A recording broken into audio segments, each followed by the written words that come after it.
My daily routine as a full-time trader is far less dramatic than most people imagine, and that is precisely why it works. There are no frantic mornings glued to flashing screens, no constant adrenaline, no sense that every day is a make-or-break battle with the market. Trading literature written by long-term survivors all points to the same quiet truth: consistency in outcome begins with consistency in routine. Before trading ever becomes a question of strategy or execution, it is a question of how you structure your days, your energy, and your attention. Because the market does not reward intensity, it rewards repeatability. My day begins well before the market opens, not to analyze charts, but to check myself.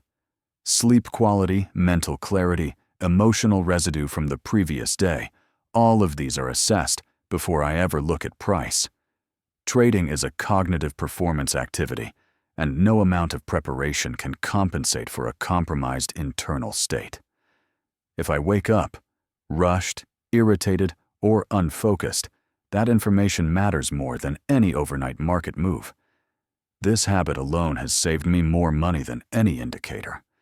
It reminds me that I am the primary instrument in my trading system, and instruments require calibration.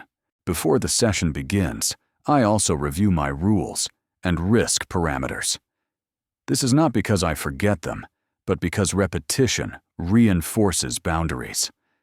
Position sizing, daily loss limits, maximum number of trades.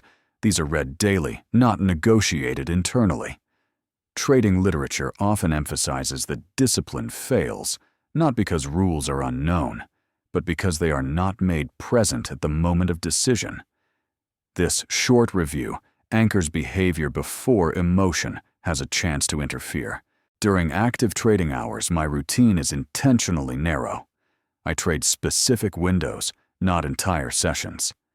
Outside those windows, screens are either turned off or ignored. This protects focus and prevents overtrading. When I am trading, I am fully present. When I am not, I do not hover. This on-off structure is essential. It prevents the slow mental erosion that comes from constant partial attention and reinforces the idea that participation is a choice, not an obligation. Execution itself is deliberately boring. I wait. I pass on far more setups than I take. When a trade meets criteria, execution is mechanical. There is no debate, no improvisation. This calmness is not confidence in outcome, but confidence in process. Losses are accepted quickly. Wins are managed without excitement. Emotional neutrality during execution is not something I force. It is something the routine creates by reducing ambiguity and decision fatigue. Between trades, I step away. I move, hydrate, reset. I do not watch every tick of an open position. This space matters. It keeps the nervous system regulated and prevents overmanagement. Trading rewards clarity, not vigilance. Many early mistakes in my career came from staying too close to trades, mistaking control for involvement. The routine now builds distance intentionally. After the trading window closes, the day is not over. Review happens while the session is still fresh, but emotions have settled. I journal decisions, not outcomes. I note emotional states, adherence to rules, and any deviations, however small. This review is brief, but honest.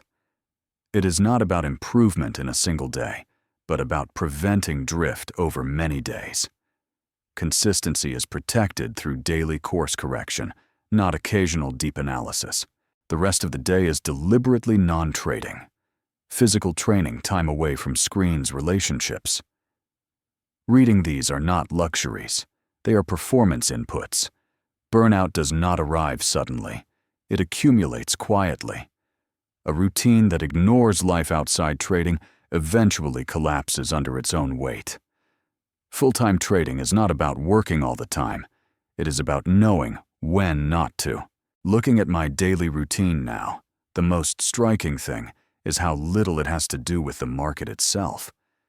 Charts occupy only a fraction of the day. Most of the work happens around them in preparation, restraint, recovery, and review. This is what transformed trading from something exhausting into something sustainable. And it is right here in the ordinary repetition of these quiet habits that consistency is actually built, day after day, without drama, without urgency, and without the illusion that success comes from doing more rather than from doing what matters, with discipline and respect for the limits that keep both capital and clarity intact. Because what sustains a full-time trader over years is not intensity, but rhythm, and rhythm only exists when the day has a clear beginning, middle, and end. After the markets close and the journal is written, I deliberately mark the transition out of trading mode. This boundary is essential. Without it, the mind keeps replaying charts, second-guessing decisions, and leaking energy into the evening. Trading does not end when the platform is closed. It ends when attention is redirected. Learning to close the day mentally was one of the hardest skills to develop and one of the most valuable. As the evening unfolds, reflection becomes lighter and more philosophical. I do not reanalyze trades tick by tick. Instead, I ask broader questions. Did I respect my limits today? Did I trade because conditions aligned, or because I felt compelled to be active? Did I protect my focus? These questions shape the next day more than any technical adjustment.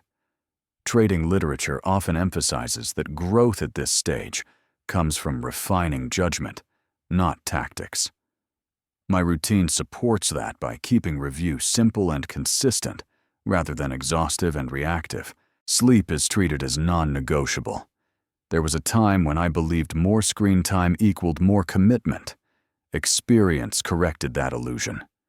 A tired mind invents urgency, misreads risk, and seeks certainty where none exists. Protecting sleep is protecting capital. This understanding changed how I view discipline. Discipline is not forcing yourself to trade.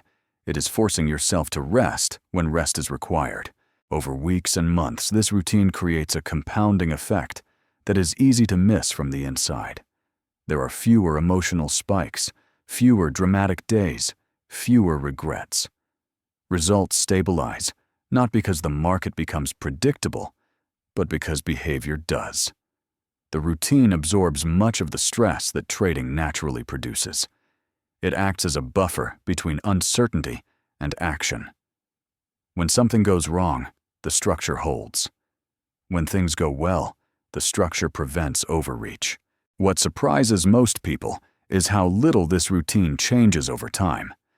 Strategies evolve, markets shift volatility cycles, but the daily structure remains remarkably stable. This stability is intentional. It reduces the number of decisions that must be made each day, conserving mental energy for the ones that matter. Trading becomes less about reacting to information and more about executing a familiar process under slightly different conditions each time. Being a full-time trader is often imagined as freedom from structure. In reality, it requires more structure, not less. The freedom comes from choosing that structure deliberately rather than having it imposed externally.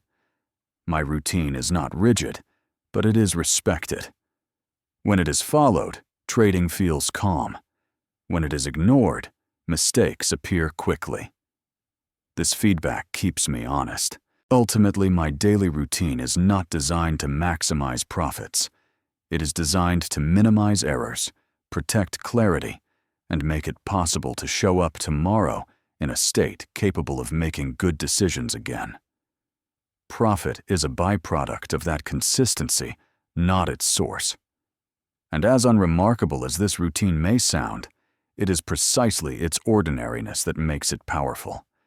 There is no heroism in it, no shortcuts, no constant excitement, only the quiet repetition of habits that keep risk-contained focus intact and expectations realistic. And it is through this repetition that full-time trading becomes not a stressful pursuit of outcomes, but a sustainable practice that can be carried forward year after year without burning out the very person who must execute it. If this behind-the-scenes look at a full-time trader's daily routine resonated with you, consider subscribing to follow more reflections on sustainable trading performance, and leave a comment sharing which part of your current routine you feel needs the most strengthening right now.